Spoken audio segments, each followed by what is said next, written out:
Okay, so we're in the same spot as last time, but obviously things have not been the same because, as you'll notice, we only have 5 party members with us. The reason is we're going to be doing Mt.Mortar today. And there's a certain something in Mt.Mortar that you can only get if you don't have a full party. Which is amazing because they got this right in Red and Blue, and they messed it up here and in future generations, which is just super annoying. And I also hate Mt.Mortar. I'm not gonna lie and say it's a fun place. It is terrible. Yeah. Overall, that's about what I got. So we can surf, and there's a waterfall that I didn't show off, but there's a waterfall that we couldn't do until after we get waterfall. Now, we could have done it immediately after the 8th gym.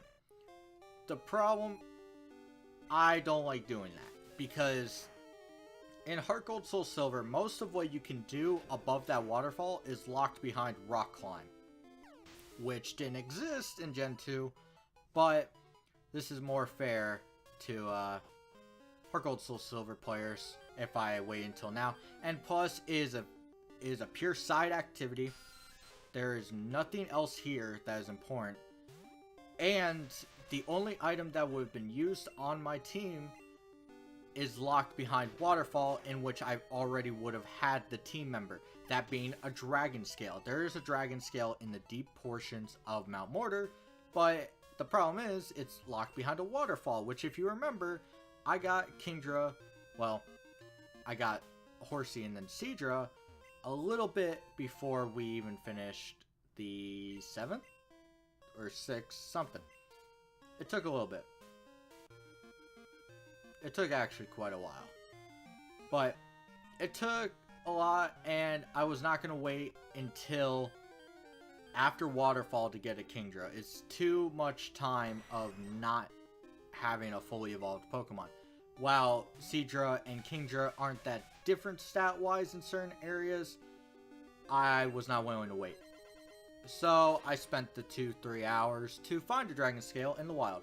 And do I regret it? I regret the waste of time, but ultimately I think it worked out better. But we'll have an extra Dragon Scale, which, if I use the Dragon move on Kingdra, I would place on it because, as I probably mentioned in Dragon's Den, the Dragon Fang does not do anything in this game. Its effect is put on the Dragon Scale as well, which is just weird. So instead of Dragon Fang giving an increase of 10% to Dragon moves if the holder is wearing it, it doesn't do that. So there's that. I'm trying to think if I said Dragon Fang or Dragon Scale. Go over here. This is a PP up, or I will not get the PP up. Please, Zubat, please. Alright, so I don't really have anything Pokemon to talk about because this is such a boring area for me. I like the Rock Tunnel. I despise this. Now, I despise this a little less than Rock Tunnel because there's at least a trainer in here. And there's also a decent reward for some people. I don't find it to be that good, but at least it's something. So, it's not as bad as Rock Tunnel, but this also just... I don't like Mt.Mortar. I don't. I feel as if it's a side area that is easily forgotten. It's like, if you think about the mountains that we go through in the generations, I'm not going to count Rock Tunnel because that's just a bad dungeon in general. But if we go to Red Blue, Mount Moon was a great showcase of what's to come. You get some tough battles in there. Team Rocket's there. You get a Fossil, which is really cool. And because it's a future Pokemon waiting to happen. Kerberos. Awesome. But I also emptied my bag. Though I don't think I sold stuff, which is an issue. But when it comes to like Mount Moon fit where it was. It was early enough. It wasn't super confusing. It worked in general. And then we have Mount Coronet. I was about to get to that, but we have Mount What is this? Oh yeah, Mortar. Totally forgot its name there. Not even gonna lie about that. But Mt.Mortar is a confusing mess. You can explore not even like about half of it before getting Waterfall. But it's like, why bother? I'll just wait. Because there's not a lot of experience here. I mean, it's level 17. I mean, look. Like, I'm getting some experience, but at the end of the day, it's not really worth much in the long run. Though we are done with this little side area. And we'll get to the main portion that I've been skipping for a long time. Boop. And surf, and I'll show you the waterfall. Though, I think I might have did I do the side sections? Hold on, I can tell if no, I need you to face that, and then waterfall. So if I go up here, I was actually hoping I could see the item. I think I've actually done the side sections. It's been a long time since we've passed Mt.Mortar, so my memory's a little eh. But back to like the mountain dungeons you go through.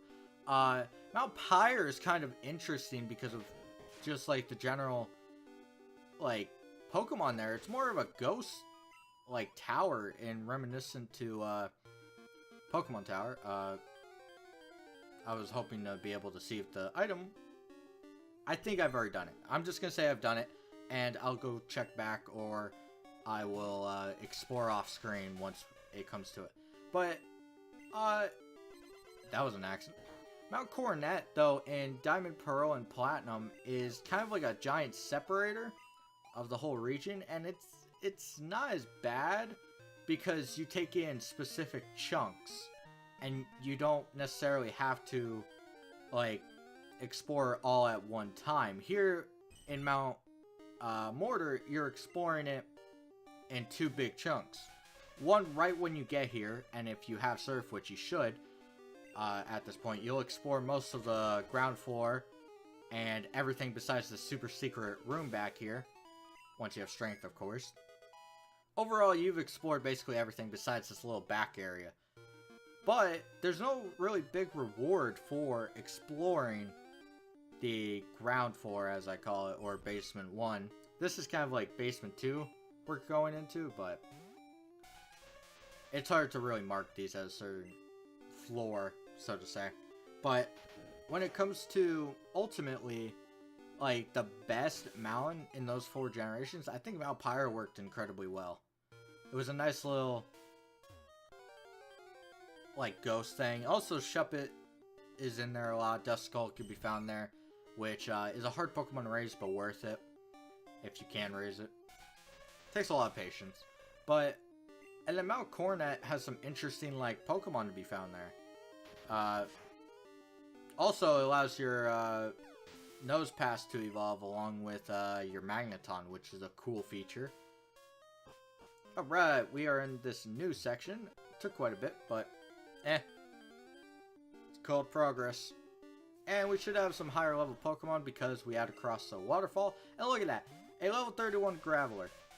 We were fighting lower Pokemon on the SS Aqua. Love these levels.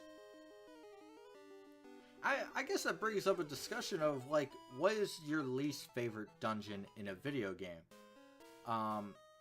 Now, I'm not Marcus, jackass, but when it comes to like favorite or least favorite, it doesn't really matter. There's always certain dungeons that everyone agrees is really bad. A lot of people seem to really hate on the Water Temple in Ocarina of Time. I don't find it that bad. Like, yeah, it's somewhat slow and annoying, but it's not like overly terrible. The Master Quest version is really confusing. But overall, it's not like horrible. I think if we're talking about the worst dungeon I've ever gone through is probably the Crystal Tower from Final Fantasy III. I hated that place. There was no enjoyment from that. And not Final Fantasy VI, Final Fantasy III. We never saw the original anyway on the We never saw the original. We eventually got a remake in on the PSP and DS, I believe. Which you should play those. Those are better, but when it comes to like the dungeon of the Crystal Tower, or I don't even remember what it was called. I'm pretty sure it was the Crystal Tower. It was one of the final things before the final bosses. And everything's super difficult in there, and it's just a difficulty spike, and it's super not fun. Like, the rest of the game is alright. It's not my favorite Final Fantasy, but, like, the rest of the game is just terrible. Not the rest of the game. The rest of the Crystal Tower is just a terrible place. Like, it's too difficult after what you've been through the whole game. Which just sucks. Like, I would have rather had an easy area for the final area. I understand it's supposed to be difficult. Like, I understand that. I'm not saying, oh, it needs to be easier. No, I'm saying it needs to not be as hard as it was. You transitioned from very easy to very hard when you should transition to maybe easy to hard. It's kind of that type of situation. Where they went way too hard, way too fast, and it's not fair. What's another bad dungeon? I really hate the, in Zelda Wind Waker, probably the two, like, Earth and, Wind ones. I really don't like those. The rest of them are fine.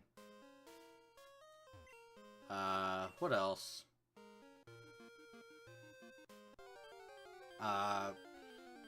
When it comes to Pokemon, I hate, in Mystery Dungeon, there's quite a few really bad dungeons in my opinion. One of them is Mount Thunder in the very original, yeah, that. The original Mystery Dungeon, though I played Mystery Dungeon Blue, the DS version, over Mystery Dungeon Red, which was the Game Boy Advance one. But Mount Thunder was a bitch. What a terrible way to lay that out. Like, it makes sense going through it again if you go back and play it, and overall the layout isn't too bad. It's just when you first go, that's probably the first, like, dungeon as a new player where you're like, oh crap, this game is hard. Because there's certain spots that you just get destroyed. And Zapdos isn't that easy either. It's, basically, all these dungeons suck and should be, removed. No. To be honest, there has to be bad dungeons for there to be good dungeons. It's just part of life, but I really wish some dungeons were really a lot better. But, overall, there's also, I'm forgetting the dungeon name. Tales of Symphonia. There's I don't remember even how late. It's been a long time since I played the game. But, there's a, I don't even know enough to describe it. I just remember every time I got to that dungeon, like, I played through about the game twice, but every time I got to that dungeon, I would literally turn the game off for, like, a month and never come back to it. And the first time I played it, I got to that dungeon. That is TM Defense Curl, by the way. It's garbage. If you want to see how, I know this, and it's proven. I just want to point this out. When I thought this was a good TM when I first found it a long time ago. And I was like, ooh, a TM and Defense Curl. Yay. Fantastic. I could power up my rollout. But when it comes to, like, Tales of Symphonia, the first time I played it, I got to the dungeon. I think it was about, like, 60% into the game. So, if you guys can guesstimate that, and if you've played it, then you can. But it's been over half a decade since I last played it. And then, the first time I played it, I quit right in the middle of that dungeon. I finished, like, 25% of it. And then next time I played it, I quit for a month and was like, nope, not doing this. And then I came back to it and I finished the game. So, it's been a long time since I played it. It's actually closer to a decade than half a decade. About. I'd say it depends. I don't remember exactly when I played it. I don't know. A lot of people love the game. I'm not too partial on it. Alright, with this item, I think I'm going to end it because we still have quite a few things to do. And blah blah blah. I'll see you in the next part. So till then.